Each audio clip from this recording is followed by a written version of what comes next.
இன்றைக்கு கோட்டையில் வந்து கொடியேற்றினார்கள். ஆனால் இந்த கொடியேற்றத்துக்கு காரணம் யார் என்று திராவிட முன்னேற்ற கழகமோ முத்தமிழறிஞர் கலைஞர் ஐயாவோ நம்முடைய கழக தலைவர் முத்துவேல் கருணாநிதி ஸ்டாலின் அவர்களையோ இல்லை இன்றைக்கு வழிநடத்தக்கூடிய அண்ணன் உதயநிதி அவர்களையோ தமிழ்நாட்டை விட்டோ தமிழகத்தை விட்டோ இல்லை எங்கிருந்தோ அவர்களை விளக்க முடியாத அளவிற்கு வரலாற்றில் இடம்பெற்றிருக்கக்கூடியது தான் திராவிட முன்னேற்ற கழகம்.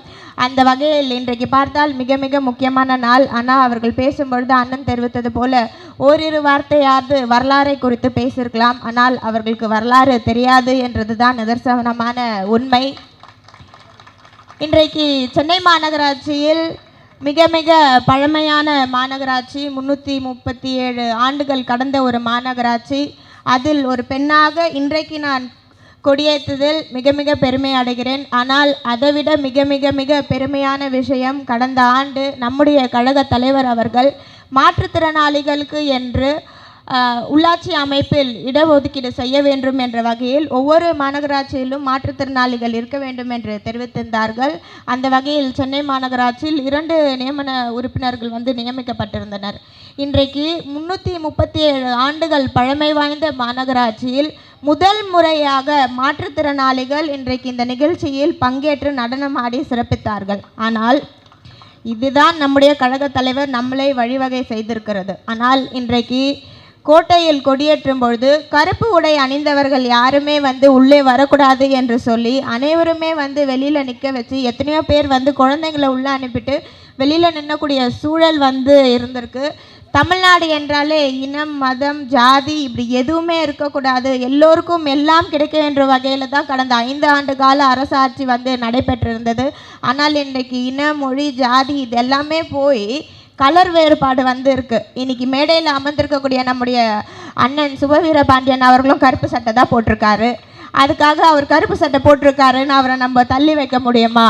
இது என்ன புது சட்டம்? ஏதாவது ஒரு சட்டத்தில் இருக்கா கருப்பு சட்டை போட்டவங்க கொடியேற்றுறதை பார்க்கக்கூடாது அப்படின்னு சொல்லிட்டு அவங்க வந்து கருப்பு சட்டை போட்டு அவங்க எதிர்ப்பு தெரிவிக்கலையே. ஒரு பொதுமக்கள் ஒரு நல்ல நிகழ்ச்சி, இன்றைக்கு ஒரு நல்ல நாள், குழந்தைகளோடு குடும்பத்தோடு வந்து பார்க்கணுன்னு ஒரு ஆர்வத்தோடு வரும் பொழுது அவர்கள் வந்து போலீஸாரை வைத்து உள்ளே அனுப்பாமல் இருக்கிறது இது எந்த வகையிலையும் சரியில்லை. இதில் இன்னும் என்ன முக்கியமானதுன்னா, கொடி ஏற்றின முதலமைச்சர் அவர்கள் என்ன கலர் உடை போட்டிருந்தார்கள்?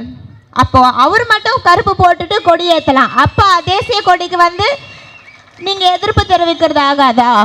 அப்போது நீங்கள் கருப்பு ட்ரெஸ்ஸு போடலாம், அப்போ பொதுமக்கள் கருப்பு ட்ரெஸ்ஸு போடக்கூடாதா? இதுதான் சமத்துவமா? இதுதான் நீங்கள் வந்து வழிபார்க்கக்கூடிய பெரியாரோட கொள்கையா? பெரியாரே வந்து கருப்புக்கு தான் வந்து முதல்ல நிற்பார். அப்போது உங்களோட கொள்கை தலைவர்கள் வந்து பெரியாருன்றீங்க. அப்போ பெரியார் ஐயாவை பற்றி நீங்கள் என்ன படிச்சிருக்கீங்க? ஃபஸ்ட்டு வரலாறு தெரியணும். வரலாறு தெரிஞ்ச பிறகு இன்றைக்கி அரசியல் அமைப்பு நடத்தியிருக்கிறாங்க. நம்முடைய இன்றைய எதிர்க்கட்சி தலைவர் அண்ணன் உதயநிதி ஸ்டாலின் அவர்கள் ஃப்ளோர் டெஸ்ட் பண்ணும்பொழுது அசம்பிளியில் வந்து பாட்டு பாடுவாங்க, இன்னும் போனால் டான்ஸ் ஆடுவாங்க அப்படின்னு சொல்லி சொன்னார். இன்றைக்கு சட்டசபை நடக்கிறது, சட்டசபையில் வந்து பாட்டு பாடுறாங்க, வணக்கங்கள் வந்து வேறு முறையில் வந்து வணக்கங்கள் வந்து தெரிவிக்கிறாங்க. இது வந்து நம்முடைய எதிர்கால தலைமுறையினுக்கு என்ன மாதிரி ஒரு எதிர்காலத்தை தரக்கூடிய சூழல் வந்து ஏற்பட்டிருக்கிறதுன்னு இங்கே எல்லாருக்குமே ஒரு கேள்விக்குறியாக இருக்கிறது. ஆனால் என்றுமே திராவிட முன்னேற்ற கழகம், நம்முடைய கழக தலைவர் முத்துவேல் கருணாநிதி ஸ்டாலின் அவர்கள், நம்முடைய இளம் தலைவர் அண்ணன் உதயநிதி ஸ்டாலின் அவர்கள் என்றுமே நம்மோடு ஒன்றிணைந்து மீண்டும் தமிழ்நாட்டில் திராவிட முன்னேற்ற கழகம் வரும். அதேபோல் இன்றைக்கு நம் போராளி அழிவதில்லை என்ற வகையில் இன்றைக்கு முத்தமிழறிஞர் கலைஞர் ஐயா அவர்களை நினைவு கூறும் வகையில் இந்த நிகழ்ச்சி நடைபெறுகிறது. ஒவ்வொரு நாளும் ஒவ்வொரு திட்டங்களும், ஒவ்வொரு நாளும் தமிழ்நாட்டில் தமிழர்கள் சுதந்திரமாக வந்து நம்மளால் இருக்க முடியுது அப்படின்னா அந்த இடத்துல முத்துவேல் கருணாநிதி ஸ்டாலின் இருக்கார் அப்படின்றது தான் இன்றைக்கு இருக்கக்கூடிய உண்மை. இன்று நிகழ்ச்சிக்கு வருகை தந்திருக்க அனைவரும் வரவேற்று வாய்ப்பினை அளித்தமைக்காக நன்றி தெரிவித்துக்கிறேன். நன்றி. இன்றைக்கு முத்தமிழறிஞர் கலைஞர் அவர்களின் நினைவு நாளை முன்னிட்டு சென்னை கிழக்கு மாவட்டத்தில் தொடர் நிகழ்ச்சிகளை ஏற்பாடு செய்து, ஆட்சியில் இருந்தாலும் இல்லை என்றாலும் சென்னை கிழக்கு மாவட்டம் என்றும் திராவிட முன்னேற்ற கழகத்தின் போர்வலமாக இருக்கும் என்ற வகையில் இந்த கூட்டத்தை முன்னிலையேற்றிருக்கும் சென்னை கிழக்கு மாவட்ட கழக செயலாளர் அண்ணன் PK சேகர்பாபு அவர்களே, நிகழ்ச்சியில் தலைமையேற்றிருக்கும் வட்டக்கழக செயலாளர் அண்ணன் கிருஷ்ணகுமார் அவர்களே, நிகழ்ச்சிக்கு வருகை தந்து கருத்துக்களை எடுத்துரைக்கும் கழக துணை பொதுச் செயலாளர் அன்பிற்கினிய அண்ணன் ஆர் ராசா அவர்களே, திராவிட இயக்க தமிழர் பேரவைத் தலைவர் அன்பிற்கினிய அண்ணன் சுபவீரபாண்டியன் அவர்களே, நிகழ்ச்சியில் வருகை தந்து சிறப்பித்து சிறப்புரையாற்ற இருக்கும் கழக செய்தி தொடர்பு துணை செயலாளர் மதிப்புக்குரிய சூரிய கிருஷ்ணமூர்த்தி அவர்களே, மற்றும் நிகழ்ச்சியில் வருகை தந்து சிறப்பித்திருக்கும் முன்னாள் சட்டமன்ற உறுப்பினர் அண்ணன் தாயகம் கவி அவர்களே, கழக சட்டத்துறை இணை செயலாளர் அண்ணன் KS ரவிச்சந்திரன் அவர்களே, நிகழ்ச்சிக்கு வருகை தந்து சிறப்பித்து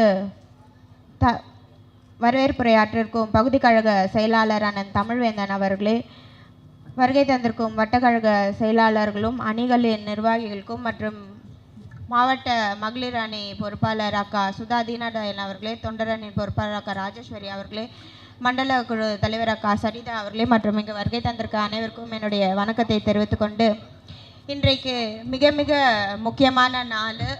இன்னைக்கு நிகழ்ச்சிக்கு வருகை தந்து சிறப்பித்திருக்கும் வடசென்னை நாடாளுமன்ற உறுப்பினர் அண்ணன் கலாநிதி வீராசாமி அவர்களே, அண்ணன் தமிழன் பிரசன்னா அவர்களே, அனைவருக்கும் வணக்கம். இன்றைக்கு பார்த்தால் மிக மிக முக்கியமான நாள்.